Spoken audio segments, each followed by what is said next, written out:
深夜にやりたいことの見つけ方と検索したことがあります。適性診断もいくつか受けました。結果を見て当たってるなと思って、でも違うなと思って閉じる。得意なことか好きなことかできることか、3択のまま何年も止まっている。ねえ、この3択、実は問いの立て方の方が間違っているんじゃないかと私は思っています。3000年前の本に全然違う形の答えが書いてあるからです。今日はやりたいことがわからないの話です。ブルーピリオドという漫画に矢口や虎という高校生がいます。成績は学年上位、友達は多い、空気は完璧に読める。要するにできることを全部揃えた優等生です。ただ彼の毎日は奇妙です。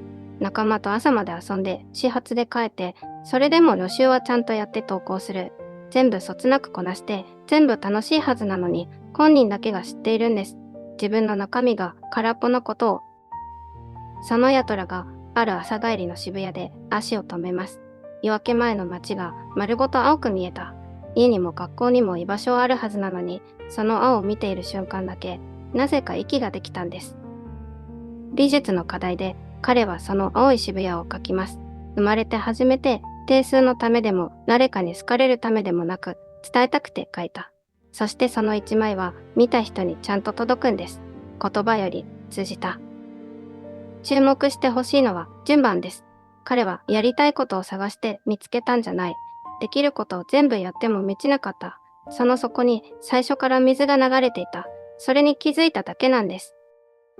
ね、ここからが好きを仕事にという話の甘くないところです。八虎が目指すと決めたのは東京芸大の優雅科。倍率はおよそ20倍。現役合格は一握りという日本一の狭き門です。しかも周りは子供の頃から書き続けてきた天才ばかりです。予備校で知り合った与助という同い年は、八虎が何日もかけて掴んだものを最初から持っている。八虎の好きは得意では全然なかったんです。それでも彼はやめませんでした。やり方は天才のやり方ではなくて優等生のやり方です。構造を分解して時間を計ってデッサンを数で積む。できることの筋肉で好きなことに向かっていた。面白いのはその間彼が一度も楽になっていないことです。好きなことは八虎を楽にしませんでした。むしろ死ぬほど苦しくした。ただ生まれて初めて自分の人生をやっているという感じだけがずっとあったんです。ここで3000年前の本の話をさせてください。易経という本があります。人間に起きる変化のパターンが64個記録されている古代中国の本です。実はこの64個の中に転職という形はありません。どこを探してもないんです。代わりに妙な形が入っています。井戸です。生と書いて生。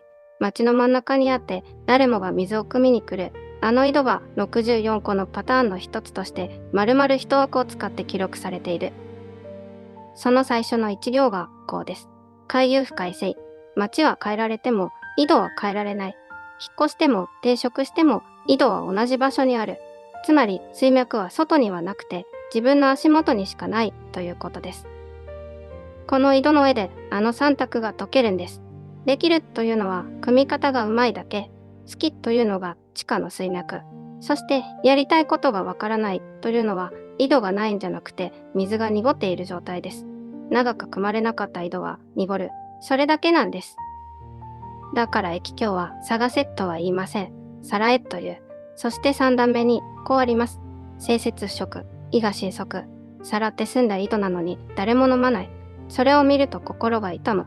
磨いた能力が使われないことの悲しみまで3000年前に書いてあるんです。この目で世の中を見ると、やりたいことが商品になっていることに気づきます。自己分析の本、適職診断、見つけ方の講座、どれも答えが外に埋まっていて、地図を買えば見つかるという売り方です。でも、水脈は外にはない。診断に納得できなかったのは、あなたが鈍いからではなくて、他人の地図に自分の水脈が載っているわけがないからです。転職を繰り返してその度になんか違うとなる現象も同じ形です。あれは町だけを変えて井戸をさらっていない。井戸が濁っているのに引っ越しで解決しようとしているんです。正直に言うと私も地図を何枚も買ってきた側の人間です。八虎がやったのは逆でした。青い渋谷を一枚絵描いた。つまり濁ったまま一回組んでみたんです。やりたいことというのは頭で特定してから動くものではなくて、組んだ水の澄み方で後からわかるものだからです。ただこの組むには続きがあります。井戸をさらうとき最初に上がってくる水は必ず濁っているんです。ヤトラの最初のデッサンも、あなたが昔書きかけてやめた文章も、あれが一杯目です。ねえ、あの濁りは失敗ではない。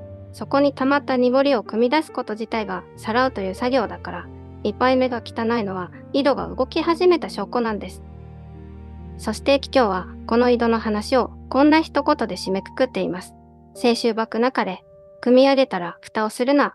井戸の水は自分一人で飲むものではなくて、町の人が飲みに来るものだからです。八虎の青い渋谷が見た人に通じたあの瞬間、あれが水が飲まれた瞬間です。やりたいことが仕事に変わる場所は多分あそこにしかない。こう見るとあの3択が組み替わります。できるは無駄ではありませんでした。水を汲んで運ぶのは技術だからです。八虎は優等生の筋肉で自分の水脈を汲んだ。好きが水脈で、できるが汲む技術で、誰かが飲んだら仕事になる。3つは選択肢ではなくて、一本の水路だったんです。得意なことか、好きなことか、できることか、この3択に正解が出なかったのは、選ぶ問題ではなかったからです。水脈と、汲む技術と、飲む人、どれかを選んだ瞬間に水路のどこかが切れる。探すのはもうやめていい。代わりに濁っていてもいいから一回汲んでみる。書いてみる。作ってみる。誰かに飲ませてみる。井戸は汲まれるほど澄んでいくからです。やりたいことは見つけるものではなくてさらうものです。あなたの井戸は枯れてなんかいない。ただ長いこと誰にも汲まれていないだけなんです。